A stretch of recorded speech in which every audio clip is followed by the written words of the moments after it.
Carl and Damon here from Games at Brrraains A Head-Banging Life, gbhblofficial, for sure. And it's they made what into a TV series. Latter part now of Shenmue the animation. Episode 10, come back. I'm really looking forward to this show being done, folks, at this stage. It is way too long and way too dragged out. And as much as Shenmue 2, the game, does have way more detail in it than Shenmue 1, I am still baffled by how they've managed to make the show feel longer than Shenmue 2, the game, was. Yeah, so I think we spoke about it before that perhaps the first game was far too many episodes. Should have only been like maybe two or three episodes because they tried Mm. to go for about four or five. Yeah, I just think this should have been maybe an eight, 10 at most, with Mm. a lot of stuff condensed down, basically. But you know who we haven't checked in a while? Shenhua. And we now jump to her in her household, saying hello to her father as he's going away for a long time, apparently. He's going to be away for a while. He's got an important job. And later we see Shenhua watching her father head off as she admires the flowers blossoming on the tree of her house. Yeah, that's literally her. If it's not that, it's reciting a prophecy or staring at the Yeah. fucking moon. Honestly, character annoys me. After Rio leaves the temple, he runs into Wong and informs him that Ren is waiting for him. Led inside Ren's lair, Wong leaves and Ren asks him what he'll do after he finds Yanda Zhu, as he's a high-ranking figure in the underworld. And Rio answers that he'll use the letter that he sent his father. That's not an answer.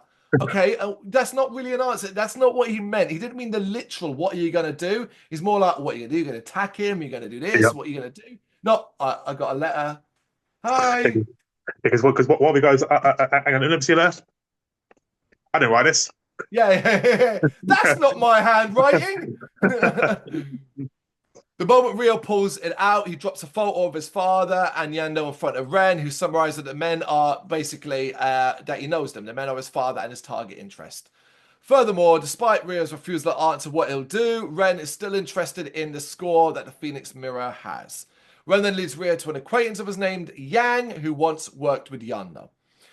In Kowloon, they meet Yang, who, after Rio shows him his father's message, gives him specific instructions to greet a man in black with a special password. They follow these instructions, but when they're led to a room where Yano is supposedly in, Ren stays behind as he says the man they spoke to signals another man, which has him on high alert. Well, thank goodness you're around, because it's classic Rio, he'd be dead by now. Yeah. Because, of course, Rio was ambushed by two members of the Yellowheads, two he counted before with the leader. Before the group can harm Rio, though, or do anything, Ren breaks in and knocks them both out. The two then face off against Do, but are incapacitated by the giant brute and are taken to what is assumed to be a room in the Yellowhead's lair. Handcuffed together, Ren informs Rio of the Yellowhead's background of how they came into power. After this, they manage to trick and overpower their guard to escape the compound, but are unable to uncuff themselves. This sequence is actually pretty good. I like how Do is portrayed in the show. Mm. I quite like Ren and Rio's chemistry. They actually work well together, and it's why the show really needed them to be introduced. Yeah, I think even in the game, Ren was a very good character. It was always good scenes with him in the game, and the portrayal of Dune is excellent. Yeah, Yeah, there's a little bit of there's a bit of a comedic edge to this as well. The fact that they're stuck handcuffed together. yeah, Outside, the two have a heart to heart about Rio's goals, specifically talking about Landy, and Ren is aware of who Landy is. Meanwhile, speaking of Landy, this is where the show does do stuff a little bit different. hmm Landy is met by Du and his subordinate Yuan, who lets slip that they caught two people who may have information about Yandazu. Du knew scolds Yuan for mentioning information involving Ren and some Japanese kid. Moving forward, Yuan asks if they've successfully completed their mission. The Yellowheads will be, if they have, the Yellowheads will be affiliated with the Chiyu men. And that is an excellent plot development because yep, that tells you and gives you all the motivation for the Yellowheads and what they're doing and why they're behaving the way they are. They want to yeah, be brought into the fold. yes, yes. Obviously, in the game, all you get is a picture of Landy standing on top of a building, so like looking down over Hong Kong. So this is able to go into the detail. Yeah, This is what the show should be here for, to add this extra depth and explain a lot of elements, particularly as Landy confirms that. But then we remember the Yellowheads arrives and basically says Ren has escaped. So getting that detail out as well. Afterwards, Ren and Rio try and take the elevator up, but confronted by Yuan instead. Obviously, that's a fight, but easily dealt with. Duo arrives in the other elevator and goes on a rampage against the two. This is where you get that over the top sort of Japanese anime style involving this character, I think, more than anything else. Yeah, In the end, they managed to escape, and the following day, Wong unlocks their cuffs in the boathouse while Joy. And Ren mentions that the Yellowheads are now after them, which kind of annoys Joy. Obviously, she didn't want to get involved with stuff like this originally, did she? Mm. Afterwards, both Rio and Ren interrogate Yang for information on Yando, and he suggests seeking out Hyung. They then visit Hyung's room and find some of his tapes, and back at Ren's place, they plan to listen to all of them in the hopes of finding a clue to Yando's whereabouts. I know, it felt really, really regressive here, didn't it? No, I just remember that bit in the game where you got Yeah, to go through all the goddamn tapes to try and find a little message. That bit that was so flipping annoying in the game. there are many. It's easy. This one thing the show's really good, right, at doing Mm. is that it reminds you that Shenmue 2, like sometimes your nostalgia blinds you, and that Shenmue Mm. 2 had many problems, and this is a really good example of where it was overdoing the idea that you could just spend time doing this. Like it took the people's enjoyment of forklift driving and went, yeah, let's just do that for like lots of other little things. Yep. Elsewhere, Li Xiao recalls her final moments with her brother Ziming Hong. Okay, look, I'm going to be critical here, but I know I might be alone here. I don't care. I don't care. But Yeah. I know people, other fans want to have this parts fleshed out and given more oomph. But I don't particularly care about this. I'm just like, oh, come on, man. Like, you know what it is, right? They fucked this up, but basically, well, they didn't, because if we'd watched it when it was first released, we wouldn't have known this.